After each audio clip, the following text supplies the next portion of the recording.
बिस्मिल्लाहिर्रहमानिर्रहीम। अस्सलाम वालेकुम। आज एक किताब का तारुफ मैं आपके सामने पेश करना चाहता हूँ, और जिस किताब का तारुफ पेश करना है वो अल्लामा इकबाल की मसनवी है मुसाफिर। अल्लामा इकबाल की दो मसनवियाँ, पस्त हिबायत कर्द ए अक़वाम शर्क़ और मसनवी मुसाफिर, ये दोनों मसनवियाँ एक ही किताब की सूरत में शाये हुई थी। यानी किताब एक है और उसमें दो मसनवियाँ हैं।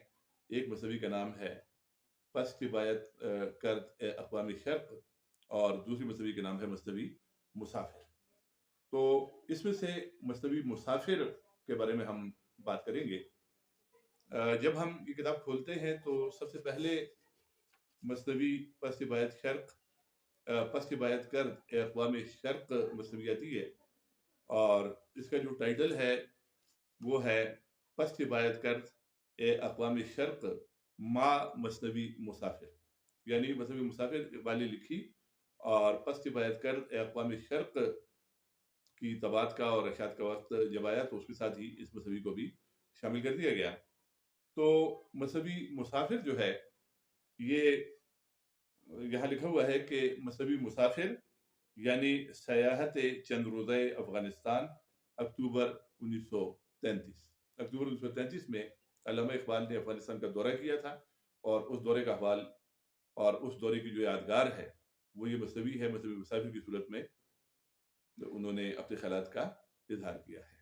अल्लामा इकबाल के दिल में पुख्तून कौम के लिए, अफ़गान कौम के लिए बहुत ज़्यादा मोहब्बत थी। खुशहाल खान खट्टक पर उन्होंने मज़ामीन भी लिखे और उनकी शायरी की तारीफ़ें भी की, और इसके अलावा जो है तो उन्होंने महराब गुल अफ़गान के अफ़कार के हवाले से और दीगर उन्वानात के तहत उन्होंने अफ़गानिस्तान और पश्तूनों के बारे में और अफ़गानों के बारे में बहुत ही अच्छे ख़यालात का इजहार किया है।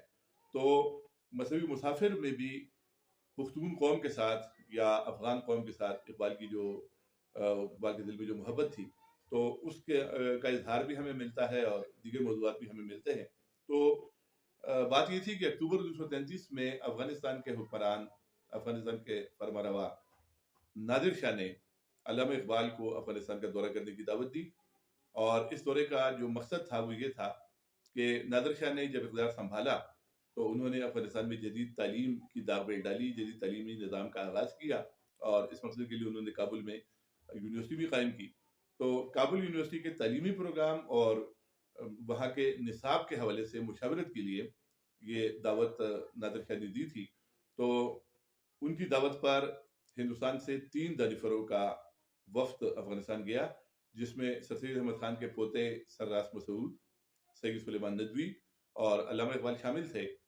और इस वफ़्द ने वहाँ अफ़गान फरमारवा नादिर शाह से मुलाकातें की। इसके अलावा अफ़गान वज़ीर तालीम और दीगर वज़रा से और दीगर आला हुकाम से मुलाकातें की, और तालीमी निज़ाम के हवाले से अफ़गान हुकूमत को मशवरे दिए और अफ़गान हुकूमत की रहनुमाई की। तो ये तकरीबन 2 हफ़्तों पर मुश्तमिल सफ़र था। अल्लामा इकबाल का क़याम था अफ़गानिस्तान में, और इस दौरान अल्लामा इकबाल मुख्तलिफ़ मकामात पर गए। काबुल शहर के तारीख़ी मकामात उन्होंने देखे। वो गज़नी गए और गज़नी में महमूद गज़नवी के मज़ार पर उन्होंने हाज़िरी दी, और 5वीं 6ठी सदी ईस्वी के अफ़गान दानिशवर और सूफ़ी बुज़ुर्ग हकीम सनाई के मज़ार पर भी उन्होंने हाज़िरी दी गज़नी में। और फिर वो कंदहार जाते हैं। कंदहार में वो अहमद शाह अब्दाली के मज़ार पे भी हाज़िरी देते हैं, और कंदहार की तारीख़ी जामा मस्जिद में हुज़ूर नबी करीम सल्लल्लाहु अलैहि वसल्लम के ख़रक़े मुबारक की ज़ियारत भी करते हैं। और इसी सफ़र में वो काबुल के बाग़ बाबर में शहनशाह ज़हीरुद्दीन बाबर की क़ब्र पर भी हाज़िरी देते हैं। तो इन तमाम का अहवाल जो है वो मसनवी मुसाफिर में अल्लामा इकबाल ने बयान किया है। ये मसनवी जब शुरू होती है, और इसका जो पहला शेर है, पहली जो नज़्म है इसकी, तकरीबन 11 मंज़ूमात और एक गज़ल जो है इस मसनवी में शामिल है। तो इसमें जो सबसे पहली नज़्म है उसमें अल्लामा इकबाल ने नादिर शाह को ज़बरदस्त अल्फाज में खिराज अक़ीदत पेश किया है, और वो कहते हैं कि नादर अफ़गां शहे दरवेश खू, रहमत हक बर रवाने पाके ऊ, कार मिल्लत मुहकम अस तदबीर ऊ, हाफिज़ दीन मुबीन शमशीर ऊ। یعنی نادر شاہ ولی افغانستان درویش کو بادشاہ تھا، اس کی روح پر، اس کے روحان پاک پر اللہ تعالیٰ کی رحمت ہو، اور اس کے تدبر سے ملت کے معاملات کا استحکام حاصل ہوا، اور اس کی تلوار نے دین مبین کی حفاظت کی۔ تو پہلی نظم یہ ہے، اس کے تمام اشعار جو ہیں اس میں انہوں نے نادر شاہ کو خراج عقیدت پیش کیا ہے۔ اس کے بعد جب ہم آگے جاتے ہیں تو، اور یہ جو نظم ہے اس میں نادر شاہ کی تعریف ہی بیان نہیں کی گئی، بلکہ افغانوں کی بعزت قوم بھی، ان کی جو صفات ہیں ان کا بیان کیا گیا ہے، اور افغانوں کو طرز عمل دیا گیا ہے۔ اس کے بعد جو دوسرا حصہ ہے اس کا، دوسری نظم جو اس کی ہے، تو اس کا نام ہے خطاب با اقوام سرحد، اور اس میں بھی انہوں نے افغانوں کو اور پختون قوم کو درس عمل دیا ہے، درس حریت دیا ہے، اور ان سے محبت کا اظہار کیا ہے، اور ان کی صفات جو ہے ان کی تعریف کی ہے، فقر کا، عشق کا، خودی کا درس انہیں دیا ہے۔ اس کے بعد ایک نظم آتی ہے، اور اس کا جو عنوان ہے وہ ہے مسافر وارد بھی شود بشہر کابل و حاضر بھی شود بحضور اعلی حضرت شہید، یعنی مسافر شہر کابل میں وارد ہوتا ہے، اور اعلی حضرت شہید یعنی امیر نادر شاہ کی خدمت میں حاضری دیتا ہے۔ اور اس نظم میں انہوں نے کابل شہر کی فضاؤں اور کابل شہر کی خوبصورتی کو اور قدرتی مناظر کو سراہا ہے اور ان کی تعریف کی ہے۔ اس نظم کا پہلے شعر آپ سن لیں کہ شہر کابل خطہ جنت نظیر آب حیواں از رگے تاکش بگیر، تو شہر کابل خطہ جنت نظیر ہے، وہاں کے انگوروں کے رس سے آب حیات حاصل کر، تو یہ اس کا اردو ترجمہ ہے۔ اس کے بعد جو اگلی نظم آتی ہے وہ برمزار شہنشاہ بابر خلد آشیانی، شہنشاہ بابر کے مزار پر جب علامہ اقبال گئے اور وہاں ان کے جو تاثرات اور کیفیات تھی تو انہیں اس میں بیان کیا گیا ہے۔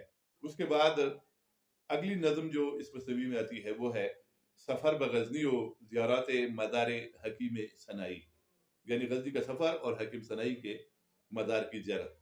تو یہاں پر حکیم سنائی جو کہ ایک بہت بڑے صوفی بزرگ تھے، ان کو ان کے قبر پر اقبال نے حاضری دی ہے اور ان کے کیفیات کو بیان کیا ہے، اور اس کے علاوہ ان کی تعریف کی ہے۔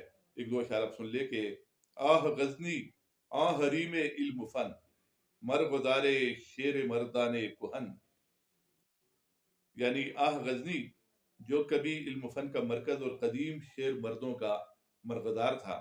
اور پھر وہ کہتے ہیں کہ خفت در خاکش حکیم غزنوی از نوائے او دل مرداں قوی، یعنی اس کی خاک، یعنی غزنی کی جو خاک ہے، اس کی خاک میں وہ دانا یعنی حکیم سنائی سویا پڑا ہے، از نوائے او دل مرداں قوی۔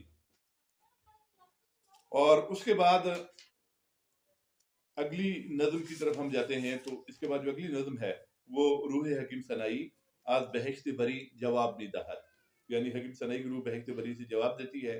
اس میں بھی عشق رسول کے حوالے سے اور ہمت اور عقل اور عشق کے حوالے سے اور مدد پرستی کے حوالے سے اقبال نے اپنے خیالات کا اظہار کیا ہے حکیم سنائی کی زبانی۔ اور پھر جب وہ آگے جاتے ہیں تو برمدار سلطان محمود علیہ الرحمہ، یہ نظم ہے۔ سلطان محمود غزنوی کے مزار پر بھی غزنی میں اقبال نے حاضری دی، اور اس نظم میں اقبال نے سلطان محمود غزنوی کو زبردست الفاظ میں خراج عقیدت پیش کیا ہے۔ پھر اس کے بعد نظم ہے مناجات مرد شوریدہ در ویرانہ غزنی، یعنی ویرانہ غزنی میں مرد شوریدہ کی مناجات ہے۔ اور اس کے بعد نظم ہے قندہار و زیارت خرقہ مبارک، قندہار و زیارت خرقہ مبارک جو ہے، اس میں قندہار کی مشہور تاریخی جامع مسجد ہے، اس میں حضور نبی کریم صلی اللہ علیہ وسلم کا خرقہ مبارک رکھا ہوا ہے، اور لوگ اس کا دیدار کرنے کے لیے آتے ہیں۔ تو اقبال نے بھی اس خرقہ مبارک کا دیدار کیا، اس تبرک کا دیدار کیا، تو اس کا احوال اقبال نے بیان کیا ہے کہ قندہاراں کشور مینو سواد اہل دل را خاک او خاک مراد، قندہار وہ کشور ہے جو بہشت کے انداز رکھتی ہے، مینو سواد ہے، اور اس کی خاک اہل دل کے لیے مقصود نگاہ ہے، اور اس طرح کی نظم ہے۔ اس کے بعد غزل ہے ایک، اور یہ بھی بڑی خوبصورت غزل ہے۔ اس کے پہلے شعر یہ ہے کہ از دیر مغاں آیم بے گردش صحبام است در मंजिल लाबूदम अज़बाद इल्ला मस्त। और एक और शेर है कि इंकार हकीम नेज़ दामान कलीमे गिर, इंकार हकीम नेज़ दामान कलीमे गिर, सद बंदे साहिल मस्त यक बंदे दरिया मस्त। यानी पहले शेर में इकबाल ने कहा कि देर मुगा यानी मगरिब में, यहाँ पर इकबाल ने जो देर मुगा कहा है तो वो इशारा मगरिब की तरफ किया है कि मगरिब में शराब यानी रूहानियत की जो शराब है उसका दौर न था, मगर वहां से मस्त आया हूँ, इस मंजिल ला में भी मैं बादे इल्ला से मस्त रहा। इकबाल ने मगरिबी जिंदगी गुजारी तो उसकी तरफ इकबाल ने इशारा किया। और अगला शेर जो मैंने भी पढ़ा कि इंकार हकीमे ने दामन कलीमे गिर, यानी ये फलसफी का काम, हकीम का काम नहीं है कि किसी कलीम का दामन थाम ले, बल्कि सदबंद साहिल मस्त यक बंद दरिया मस्त। यानी आगे इकबाल ने ये कहा है कि एक बंदा जो दरिया के तूफानों से नबुर्दाजमा हो, ऐसे सैकड़ों अशखास से बेहतर है जो साहिल पर मस्त बैठे हों। दरिया की मौजों के साथ लड़ने वाला जो है वो साहिल पर मस्त बैठे हुए से बेहतर है। तो ये इकबाल का अपना एक अलमती अंदाज है और एक ईमाइयत और रमजियत है। फिर उसके बाद एक बड़ी अहम नज़म आती है इस नज़म के बाद, जो कि है बरमदार हजरत अहमद शाह बाबा अलैहि रहमा मुअस्सिस मिल्लत अफगानिया, यानी मिल्लत अफगानिया के बानी हजरत अहमद शाह अब्दाली के मज़ार पर। ये नज़म जो है इसमें इकबाल ने अहमद शाह अब्दाली को ज़बरदस्त अल्फाज में खराज अक़ीदत पेश किया है। और तुरबत खुसरव रोशन ज़मीर, उन्होंने कहा है कि तुरबत खुसरव रोशन ज़मीर अज ज़मीरश मिल्लत सूरत पजीर, यानी ये उस रोशन ज़मीर बादशाह की कब्र है जिसके ज़मीर के अंदर से एक नई मिल्लत ने तश्कील पाई, यानी अफगान मिल्लत ने। और फिर वो कहते हैं कि गुम्बद ऊरा हरम दानत सफर बा फरोगस तोफे ऊ सीमाए महर, यानी उसके मज़ार के गुम्बद को आसमान हरम समझता है और उसके तवाफ से सूरज की पेशानी रोशनी पाती है। तो ये नज़म जो है अहमद शाह अब्दाली की शान में है, अहमद शाह अब्दाली की तारीफ उन्होंने की है। और उसके बाद एक नज़म है खिताब व पातशाह इस्लाम आला हजरत ज़ाहिर शाह, ए कबाए पातशाही बरतुरास साये तू खाके मारा कीमियास, तुझ पर कबाए बादशाही फबती है, तेरा साया हमारी खाक के लिए कीमिया का असर रखता है। तो ये ज़ाहिर शाह को उन्होंने खराज अक़ीदत पेश किया है, अफगान हुक्मरान ज़ाहिर शाह को इस नज़म में। तो ये सारी की सारी जो मसनवी है, मसनवी मुसाफिर इसका नाम है, इसमें इकबाल ने अपने फलसफियाना ख्यालात, अपने अफकार, अपने हकीमाना ख्यालात पेश किए हैं। मगरिब के बारे में अपना नुक्ता नज़र पेश किया है, इस्लाम के से उनकी मोहब्बत भी सामने आती है, मिल्लत मुस्लिमा का जो दर्द उनके दिल में था और मुसलमानों की शानदार माजी के साथ उन्हें जो लगाव था, ये सारी चीज़ें भी हमें नजर आती हैं। और इसके साथ साथ अल्लामा इकबाल के दिल में अफगानों के लिए जो मोहब्बत के जज्बात थे और अफगान कौम की जिन सिफात से इकबाल मुतासिर थे, उनका जिक्र भी इकबाल ने इन नज़मों में किया है। इश्क के हवाले से और खुदी के हवाले से अफकार पेश किए हैं और मगरिब के हवाले से भी अपने ख्यालात का इजहार किया है। और ये मसनवी मुसाफिर जो है, इसका सारा पस मंज़र अगर हम देखें और इसमें जो ख्यालात ज़ाहिर किए गए हैं उनको अगर हम देखें, तो ये इकबाल की अफगानों के साथ और अफ़गानिस्तान के साथ जो मोहब्बत है उसका सबूत है और उसकी यादगार है। अल्लाह हाफ़िज़।